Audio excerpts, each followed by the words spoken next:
All right, what's going on, y'all?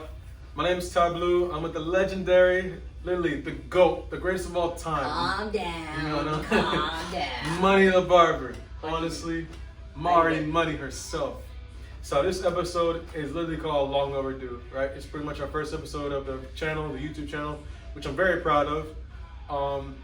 We're gonna be just pretty much chopping it up and just, getting to know each other a little better, on our personal side. So, my question to you, right, is what really is Money the Barber? You know what I mean? Like, who is Money the Barber? Because there's money, there's Mari Money, but there's also Money the Barber. So, who are those two people to you? Well, the Mari's me. That's me. I'm Mari. Yeah. That's who I am. Yeah. Who I was born as. Money the Barber was evolved by not failing, but it didn't work out doing tattooing prior to this, and then I was introduced to this new realm of cutting hair, and I picked up the clippers, and I got in school, and it just evolved from there, and I just became Money the Barber, and I stuck with Money because I'm also an artist, Money Machine, so I just stuck with that, and I feel like all my cuts are money, so you gonna come out the seat feeling like $1 million. So that's where Money the Barber came from, and I just rolled with it. That's pretty much what it is. It's just something that just goes with what the feeling that you're gonna leave. So if I make you look good, you feel good. So Money the Barber was made. So if you look at yourself from 5 years ago versus now, do you think there's a big growth and big change in where you're at right now? Absolutely. Okay. Tell us. Absolutely, there's a big growth. I've been doing this for 10 years now, I think it is. And 5 years ago, I did not have the confidence that I have now. 5 years ago, I did not think that I was going to be the barber that I am now.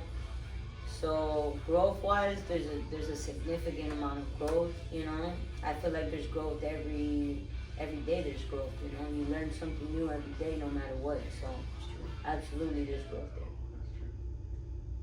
So tell us about your personal life. What's going on with you right now? Personal life? Whoa, take it easy there, champ. We're not gonna get that deep. We're not even too far into this podcast. But personal life, things are going, I guess, how the universe wants them to go. They could be better. Mental health is okay. Mental health is mental health. You learn how to deal with that. I am happy that I have a good support system around me, including yourself. Of course. I see you as my brother. Vice versa. So I am, but I'm not gonna sit here and pretend that life is great, because we all go through stuff. That's for sure. We all go through stuff. So if you do struggle with mental health, or you struggle with anything, just understand that we all go through it. And if you just need, to take your mind off of it, you can always come and tune into Long Overdue, and we'll have these kind of conversations. And there's no judgment, So, but mental health is just mental health, man. Don't get me wrong. I've known you for 10 plus years. I've watched you have your bad days. I watched you have your somewhat good days and your good days as well. So I understand, like, you've been going through a positive path as of late, with the circumstances that you've been going through. So how do you handle the negativity that you're dealing with now? Negativity? I don't even know how to handle anything, You just go with the flow. I don't know. You just deal with things. Negativity is tough because you don't want to be judged. You don't want to put this pressure on yourself that things are going bad. And I say just don't dwell on it. Don't think about the negative too much. Just try to stay positive. Always keep a positive outlook. Always see the light at the end of the tunnel. Don't focus being in the tunnel. So negativity, I try to not focus on it, but it does suck because it does get the best of me sometimes. But I think that's normal. Doesn't negativity get to you? Not really, no. Not really? You a champ now. I like to say positive because I feel like positivity, it pretty much creates a good vibranium energy around you. That's why I don't like negative people around me. Okay, but you can't tell me that every now and then you have a negative Of thought or course, something. but I do see myself as more as a positive person rather than a negative. Absolutely, Yeah. that I'll give to you. You are a positive person, Yeah. super positive guy right here, bro. Fucking ray of sunshine, that's for sure. Very, very nice kid. How do you feel? Let me switch it up on you. How do you feel your mental health is? How do you feel you're doing nowadays? Honestly, I do feel like it's one day at a time. You know, not everything is perfect. We had to learn the hard way.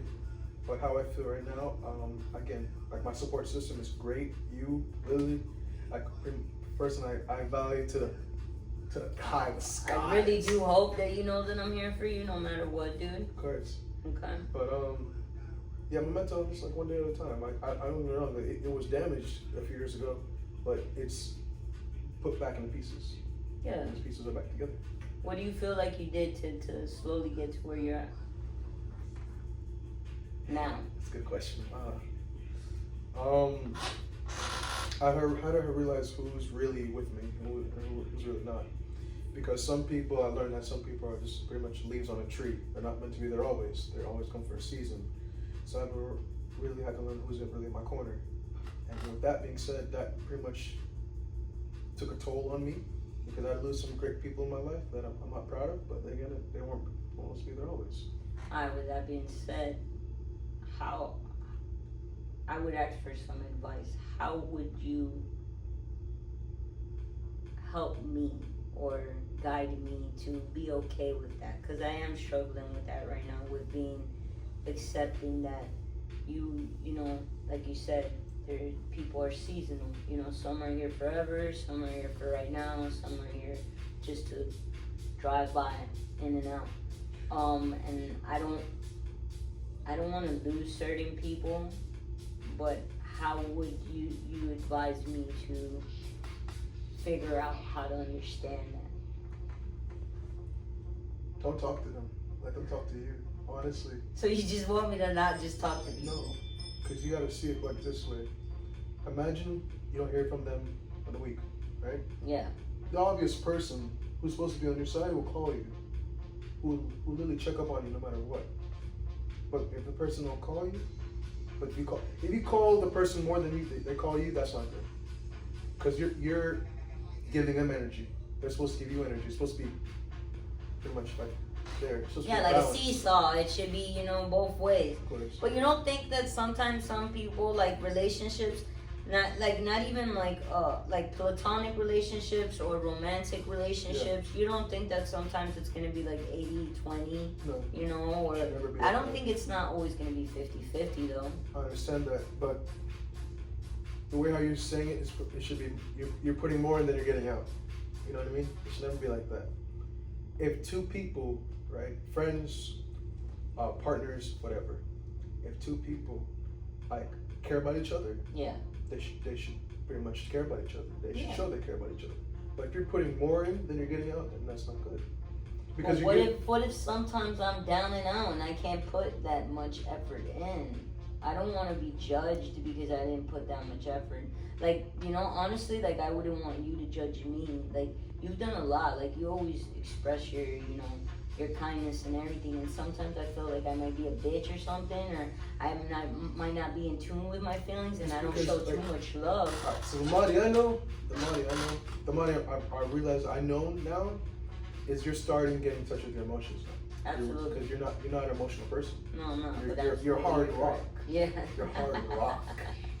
So I feel like now the season you're don't in, judge me. No, seriously. Like they're watching, girl. They're gonna be like, yo, don't judge me. But it's okay to be a rock, though. It's okay to be a rock. Every now and then you got to be a rock in order to stay solid. But how you are right now is for your season, you're going to learn to be a little bit more of a butterfly. Yeah. Because you're going to, you know. I'm a caterpillar, guys. Caterpillar. I'm a caterpillar. Because you're gonna fly around in the world.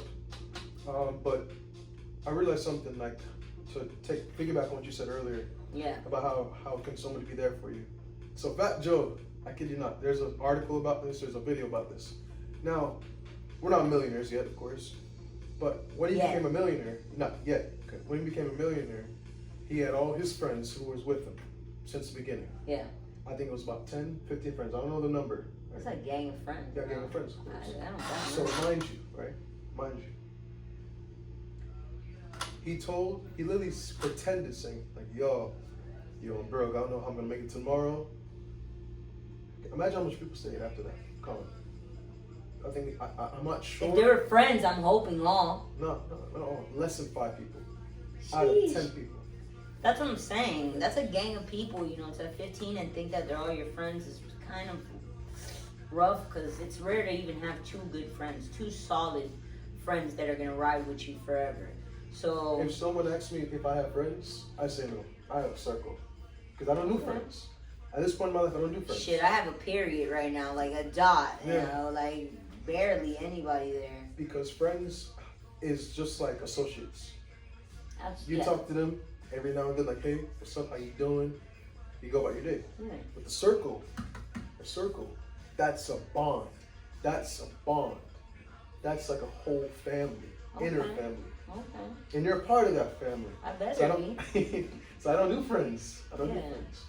No, that's why I titled you my little brother. Yeah. You turned into way more than a client. I didn't expect that, Me either. I did not expect this kid to become my brother, but he is now. Now I genuinely can say you are family, he likes to say, familia. Yeah, familia. Honestly, I never said this on camera. I never said this to you personally.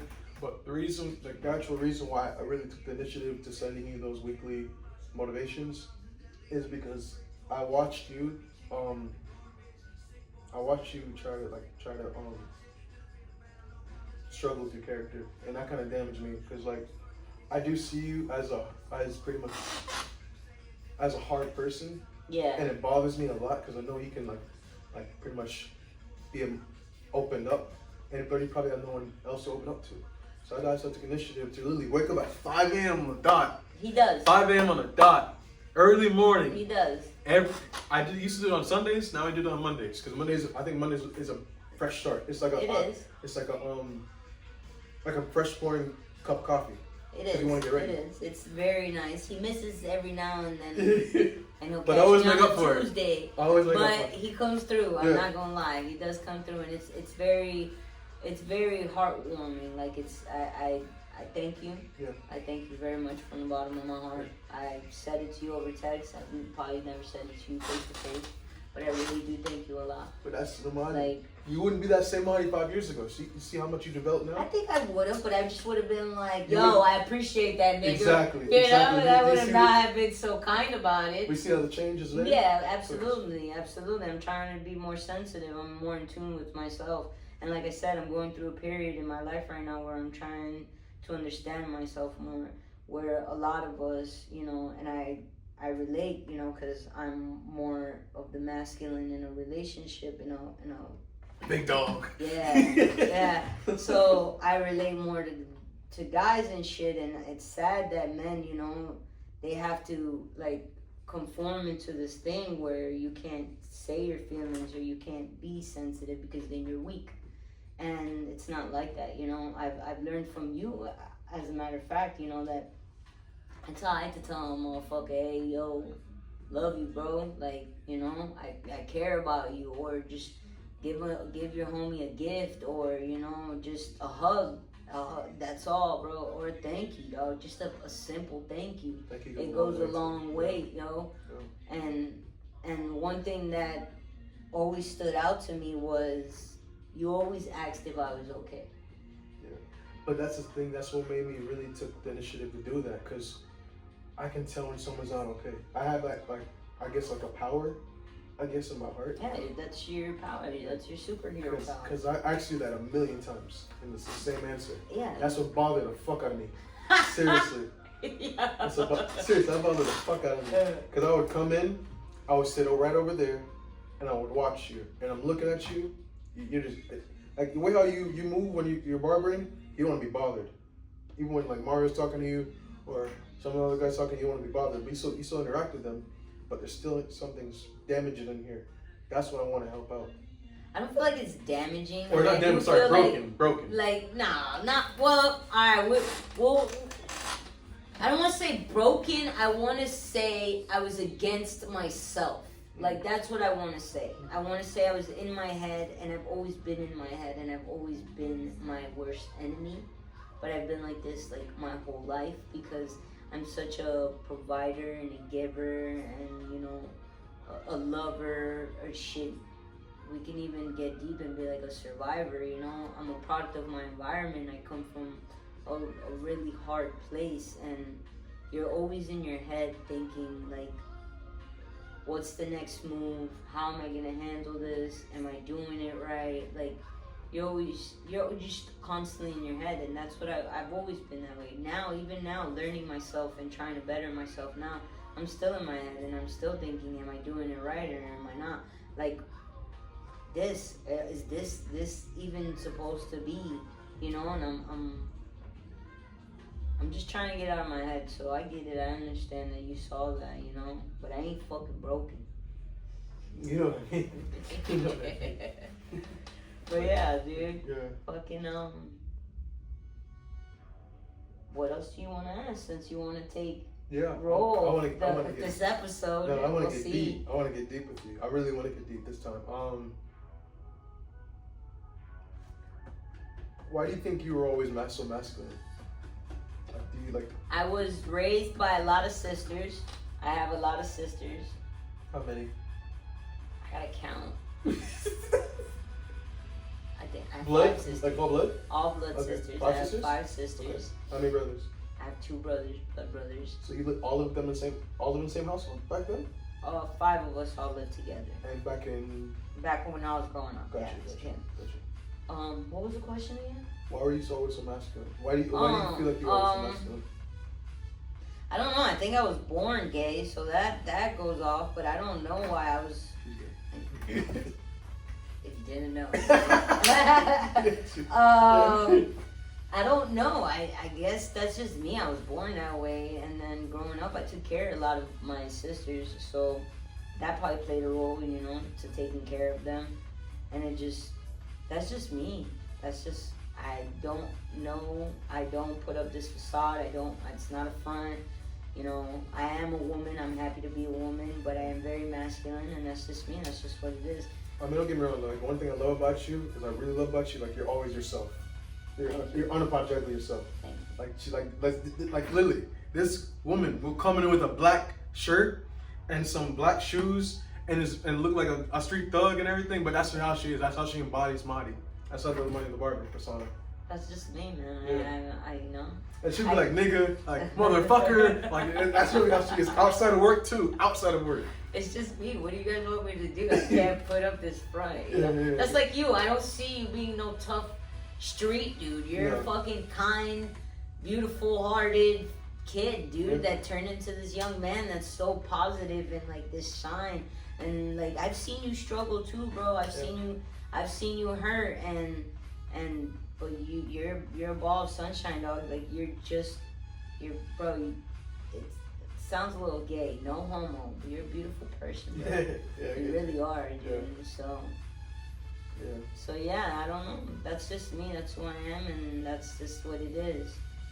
I don't want to cut it short, but I don't want to take too much time. We got things to do. You guys probably have things to do. We'll pick back up where we left, and we'll catch you guys on the next episode of Long Overdue.